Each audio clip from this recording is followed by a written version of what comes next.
Muito bem, então, galera, vamos lá, nossa frente B, ou frente 2, como você preferir, taxonomia. A biologia, ela acaba sendo um pouco complexa por utilizar algumas palavras mais difíceis, né? E isso tem um porquê. A gente vai ter não só a biologia, mas toda a ciência pautada numa linguagem que ela não sofre alterações, que é o latim. Então, já foi até pergunta de segunda fase da Federal. Por que a ciência usa o latim? Por que a ciência não usa uma outra língua? E a resposta é simples, né, gente? Porque o latim é uma língua morta. O latim é uma língua que está em desuso. É uma língua que não sofre mais alterações. E por não sofrer alterações, se eu pauto a ciência principalmente no latim, a gente vai ter uma padronização que não vai sofrer alteração ao longo do tempo. Porque imagine se a padronização é através da língua portuguesa e vem um novo acordo ortográfico da língua portuguesa e muda tudo. Então, o latim é uma base aí da ciência e a gente vai ter a base aqui na biologia. Em relação à taxonomia, galera, a gente tem aí a palavra nomia está relacionado a nomear, a dar ordem, e taxis relacionado a classificar esses nomes. Então, taxonomia vem daí, né? Alguém esses dias me perguntou, Giovanni, eu aprendi como taxonomia, tem o I aqui no meio, né? Tá errado. Olha, gente, ele não é mais usado, né? Na verdade, o correto é taxonomia. Só que alguns livros ainda trazem taxonomia. Foi um erro até meio que de tradução ali, mas se você escrever taxonomia até numa discursiva, não vai ser considerado um erro, já que livros didáticos oficiais eventualmente trazem também taxonomia. Mas sempre dê preferência em escrever taxonomia, tá? Fica mais, digamos assim, mais atual, né? Vai mostrar que você está mais atual em relação ao que é válido atualmente. Então, a taxonomia, ela busca o quê? Ela busca classificar os seres vivos. Só que, quando a gente estuda essa parte da biologia, tem a sistemática e tem a filogenia. Então, anota lá, filogenia é o estudo de parentesco. Por exemplo, eu posso classificar o ser humano. O ser humano é o quê? Classificado no reino animal. Nós estamos no filo Chordata, nós estamos na classe Mamália, nós estamos na ordem Primata. Se eu pegar o chimpanzé, a classificação do chimpanzé até aqui é a mesma. Reino animal, vai estar no filo Chordata, vai estar na classe Mamália, vai estar, né, na ordem Primata. Então, veja, quando eu classifico, isso é taxonomia.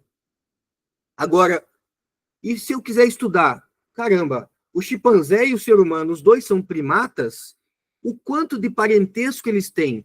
Quando eu me preocupo, o quanto de parentesco, o quanto eles são aparentados, aí já não é mais taxonomia, já é filogenia. Então, entenda que taxonomia é você classificar, e filogenia é você estabelecer parentesco. O quanto eu sou o parente de uma baleia, o quanto eu sou o parente de um porco, né? O quanto eu sou o parente de um chimpanzé. A gente sabe que a nível molecular, a gente é comparado a 98% do nosso DNA é igual ao DNA do chimpanzé. É o que tem maior parentesco, né? O mamífero aí que vai ter maior parentesco com o ser humano é o chimpanzé. Então, quando a gente se preocupa com esse parentesco, aí é filogenia. Então, taxonomia estabelece o quê? A classificação. Filogenia estabelece parentesco. Isso é importante, gente, porque às vezes uma questão de discursiva, uma federal segunda fase, ela pode fazer uma pergunta para vocês utilizando a palavra taxonomia. E aí, às vezes, o aluno se perde na resposta. Ele vai falar de taxonomia, mas ele usa o quê? Ao invés de ele dizer, não, olha, o chimpanzé é um primata, o ser humano também é um primata, o chimpanzé está no reino animal, o ser humano também. Isso é taxonomia. Mas quando eu vou falar que a nível molecular eles compartilham até 98% do DNA, de similaridade no DNA, aí eu estou dando ênfase na filogenia. tá? Então, veja, parece algo simples, mas é importante que você saiba essa diferença entre taxonomia e filogenia. E para que essa dúvida ela não te acompanhe, né, você vai receber um PDF, um resuminho, né, com esqueminha aí que vai te ajudar a entender melhor depois, de uma maneira visual também, e numa leitura depois dessa aula, tá? E sistemática, Giovanni? Sistemática, gente.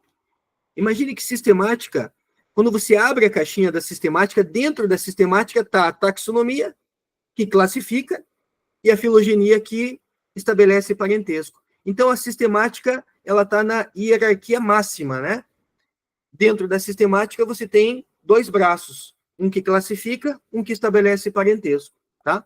Mas, como eu disse, você vai receber um texto, um resuminho, que vai resolver, né, aí, para sempre, você não vai ter problema. Quando uma pergunta falar em taxonomia, você fala de taxonomia. Quando falar de filogenia, você fala de filogenia, tá? Sistemática, tá aqui, ó. É você classificar. Uma, né, forma visual aqui. Imagine essa bagunça de livros que eu tenho aqui. Então, quando você tem a possibilidade de organizar, de dar ordem, você classificou, né? Mas como é que eu classifico? Já vamos ver. A gente vai falar de Linneu, vai falar de Robert Whittaker, né? Como é que eu classifico?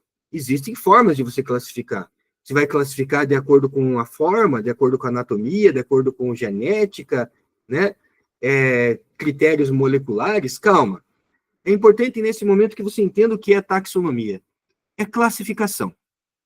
Aquilo que estava bagunçado, eu classifico, eu organizo em caixinhas, né? Você tem as hierarquias: reino, filo, classe, ordem, família, gênero, espécie. E a filogenia, ela estabelece parentesco através do estudo da história evolutiva. Então, quando eu classifico, dizendo, olha, esses animais são vertebrados, peraí, né? Peixes cartilaginosos, peixes pulmonados, anfíbios, primatas, roedores, crocodilos, dinossauros e aves.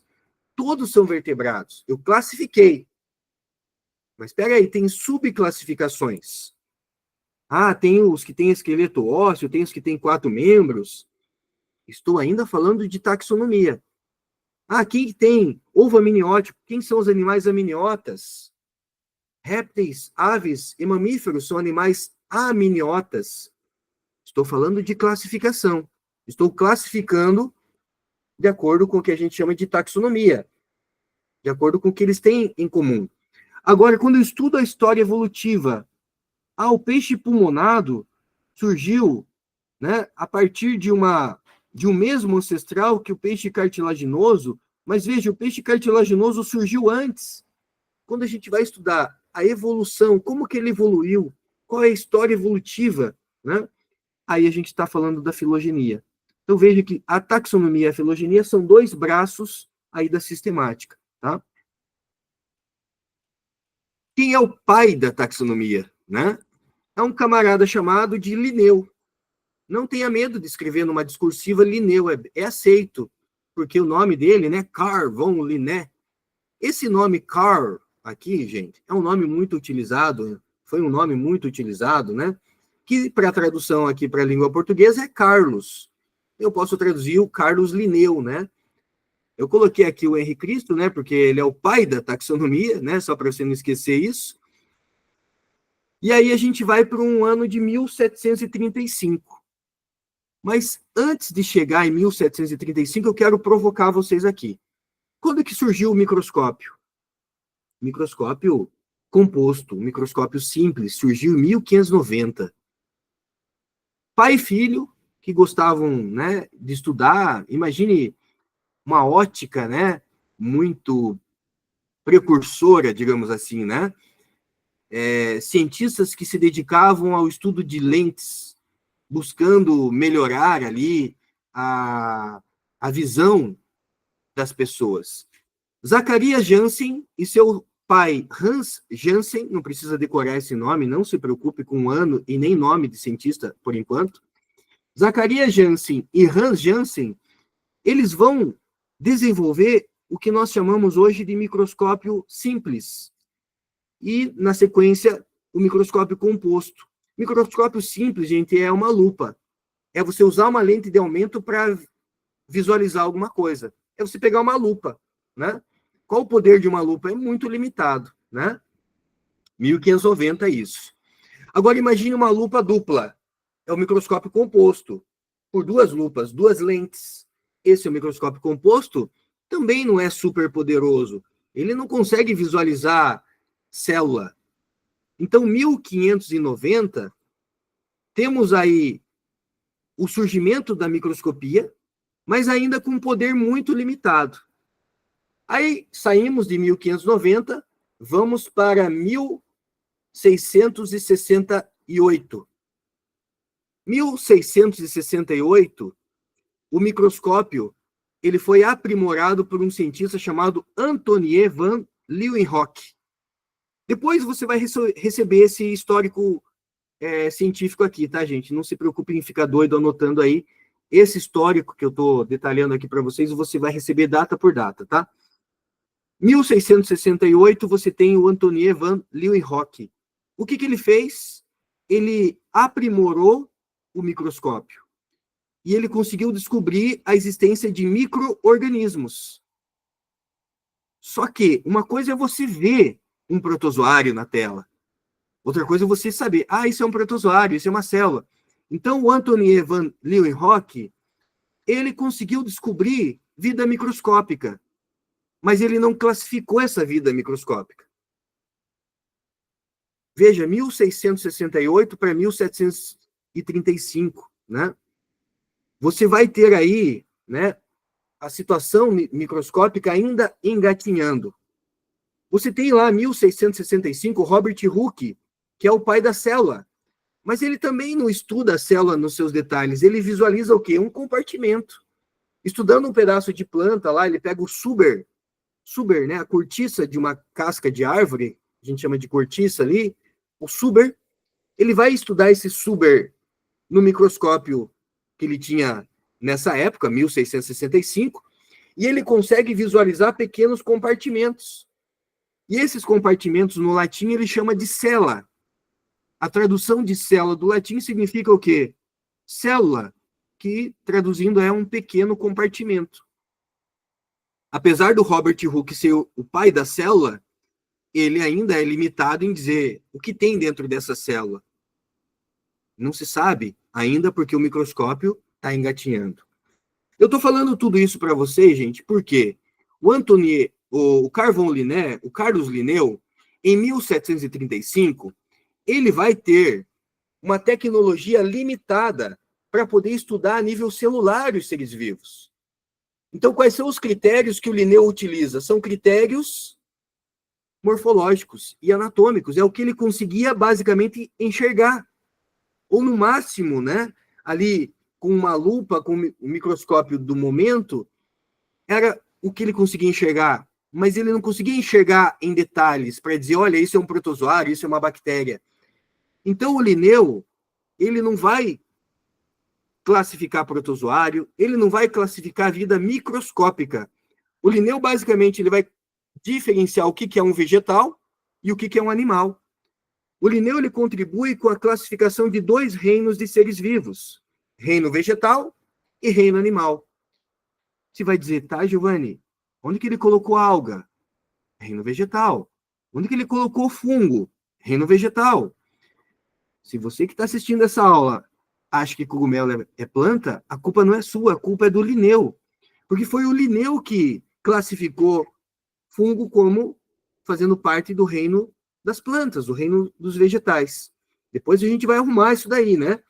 Mas o Linneu, então, ele cria só dois reinos. Reino animal, basicamente aquilo que se mexe, dependendo da sua forma, né, da sua morfologia e anatomia, e aquilo que é a planta, só que daí não é só planta. Plantas, algas e fungos são classificados como vegetais. Isso foi um equívoco que o Linneu cometeu na época, mas também não podemos culpá-lo, já que ele tinha essa limitação técnica, né, tecnológica da época. Mas o Linneu, ele é considerado o pai da taxonomia porque ele traz considerações importantes como a nomenclatura binomial. Por exemplo, bi significa dois, nomial ou nominal significa dois nomes. Quando você fala Aedes aegypti, eu tenho Aedes, que é o gênero, e aegypti, que é o epíteto específico. Cuidado, gente. Eu já peguei livro. Às vezes eu pego material para reescrever e às vezes a gente acha erro, né? Eu já peguei livro falando que o aegypti é a espécie. Falso. Não. A nomenclatura binomial ela é uma regra. E essa regra ela precisa ser cumprida. O que diz a nomenclatura binominal, o binomial? Ela diz que o nome científico, que é o nome da espécie, ele é composto pelo gênero, que deve ser escrito em letra maiúscula, em itálico ou sublinhado, e o epíteto específico em letra minúscula, também em itálico ou sublinhado. Tá? Essa é uma regra que o Linneu criou e a gente usa até hoje. Tá? Vai escrever uma prova discursiva. Não vai fazer um itálico, tá, gente? Vamos usar o bom senso aqui. A regra diz que você pode sublinhar ou deixar em itálico. E aí eu digo para vocês, o bom senso me diz que se eu faço uma letra cursiva, eu sublinho. Se é um documento eletrônico, como esse slide, eu coloco em itálico, tá? Porque no documento eletrônico fica fácil eu distinguir o que é itálico. Na escrita cursiva é mais difícil, então você sublinha, né, para não ter problema. Vamos pegar aqui, ó, nomenclatura biológica. Rana ibérica é o nome científico da rã. Rana é o gênero. Epíteto específico, ibérica. Então, ibérica não é a espécie. Se eu perguntar para vocês qual é o nome dessa espécie, não é ibérica, é rana ibérica, porque ela envolve o nome científico, envolve uma regra de nomenclatura binominal. Toda vez que eu falo o nome da espécie, eu estou falando do nome científico da espécie. Então, é rana ibérica. Veja que está em itálico, né? Então, aqui eu tenho o nome científico dessa espécie, tá? Giovanni, se eu esquecer essa palavra epíteto, numa discursiva, gente, você pode colocar, substituir a palavra epíteto por nome específico, ou adjetivo específico. Então, o nome científico de uma espécie, ele é o gênero mais o nome específico. No nosso caso, Homo sapiens. Homo é o gênero, sapiens, epíteto específico. Homo sapiens é o nome científico. Sapiens é o nome específico, o adjetivo específico, o epíteto específico, tá? Eu sei que é algo básico, mas que eu insisto, né? Eu fortaleço um pouquinho aqui a mensagem, porque é algo que pega bastante, sabe, gente? Eu pego questões de segunda fase de alunos já com muita prática que às vezes esquecem a nomenclatura binominal. Escreve o nome científico sem sublinhar, por exemplo. Qual é o conceito de espécie? Espécies são indivíduos, né, que eles têm alguma coisa similar, né? A mesma forma, eles têm o mesmo fundo genético, então eles são morfologicamente semelhantes, eles têm uma genética a nível basal ou um fundo genético semelhante, têm a capacidade de cruzar entre si e gerar descendentes férteis. Esse é o conceito de espécie. Então, indivíduos da mesma espécie apresentam o mesmo fundo genético, são morfologicamente semelhantes, podem cruzar entre si e originam descendentes férteis, tá? Outra contribuição do Linneu. O Linneu, ele cria as categorias taxonômicas. Eu quero que você lembre do nome do rei. Qual é o nome do rei? O nome do rei é rei ficofage, que envolve reino, filo, classe, ordem, família, gênero, espécie. Lembrando que quando eu falo de espécie, eu estou falando do nome científico da espécie, tá? Aqui, galera, a palavra filo, ela pode ser substituída por divisão. Então, você pode decorar que o nome do rei é rei dicofage, ou rei ficofage. Qual é a regra? O Linneu não dividiu em dois grupos, animais e vegetais? Toda vez que for animal, você usa o filo. Agora, se eu estiver falando de uma planta, você usa a palavra divisão. Filo e divisão têm o mesmo poder hierárquico. O Linneu disse, você usa de preferência a palavra filo quando você estiver falando de um animal. Por exemplo, qual é o nosso filo? Filo dos cordados. Agora, se eu estiver falando de uma briófita, eu posso usar filo das briófitas. Mas o Linneu diz que, de preferência, eu use o termo divisão. Filo e divisão é a mesma coisa, só que usa-se divisão para plantas, para vegetais, e filo para animais, tá? Aí a gente sai, né, das contribuições do Linneu. Uma coisa que eu disse que você vai receber um texto, né, um resumo dessa aula também, e vai estar escrito lá para vocês quais foram os critérios que o Linneu utilizou para sua classificação. Ele usou critérios morfológicos e critérios anatômicos. Mas depois do Linneu, gente, vem outros cientistas. A gente tem, né, o Linneu, e antes do Linneu, até o Aristóteles já tinha feito alguns relatos, né, dividindo os seres vivos em dois grupos, animais e plantas, animais e vegetais. Depois do Linneu, vem o Haeckel. Haeckel, 1866, já com o microscópio um pouquinho mais avançado, ele conseguiu entender o que é um protozoário. Então, ele cria o reino protista, que surge por contribuição de um outro cientista chamado Haeckel, Ernst Haeckel. Depois, você tem o Copeland, que vai, com o microscópio um pouquinho mais avançado, já estudar as bactérias. Então, ele estabelece o quarto reino, o reino Monera. E o que mais cai no vestibular e no Enem é a classificação dos 5 reinos, onde você tem o Robert Whittaker, que vai trazer a categoria dos fungos. Gente, 1969. Perceba que a gente só vai tirar fungo do reino plant em 1969. Então, confundir que fungo é planta está errado. Mas a culpa vem lá do Linneu e só foi consertado esse equívoco em 1969, quando o Robert Whittaker, ele diz, olha, vamos criar um reino só para fungo, porque fungo não é planta. Fungo não tem tecido verdadeiro, fungo não forma embrião protegido como as plantas. Então, cria-se o reino fungi. Temos aí 5 reinos. E eu quero, para finalizar essa aula 2, essa aula B, que você anote aí quais são os critérios de classificação do Robert Whittaker. Os critérios que o Whittaker utilizou foram critérios o quê? O microscópio eletrônico foi desenvolvido em 1930. Então, o Robert Whittaker, em 1969, ele já consegue usar microscópio eletrônico. Ele usa análise celular. O indivíduo é unicelular ou é multicelular? Então, quem começa a classificar se o indivíduo é unicelular, se é multicelular, é o Robert Whittaker. Critérios citológicos, critérios celulares. E o Robert Whittaker é ele também que vai estudar a nível nutricional os seres vivos. Ah, esse é autótrofo, esse produz o seu próprio alimento, ou seja, faz fotossíntese ou quimiossíntese. Esse é heterotrófico, esse não faz fotossíntese, esse não faz quimiossíntese, né? Então veja que nós temos aí essa contribuição do que mais cai no vestibular ainda hoje, que é a classificação dos 5 reinos: reino Monera, protista, fungi, plante e animalia, tá?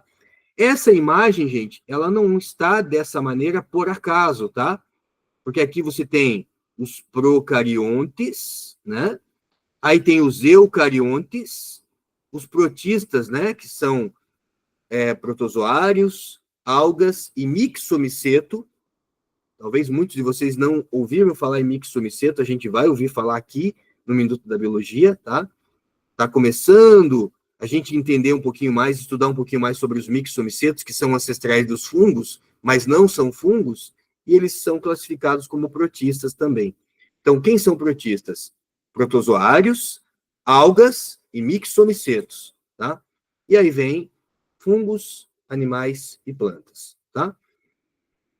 Em relação a essa frente B, alguma dúvida, gente? Na próxima aula ainda vou falar para vocês dos 3 domínios, né? O EASY, que vai trazer lá o domínio bactéria, arqueobactéria e eucária. E aí a gente fecha essa parte de taxonomia e fechamos a parte de classificação, tá? Então, deixa eu parar aqui a gravação, só para a gente ter essa gravação. Aí, de iniciar a gravação, parar.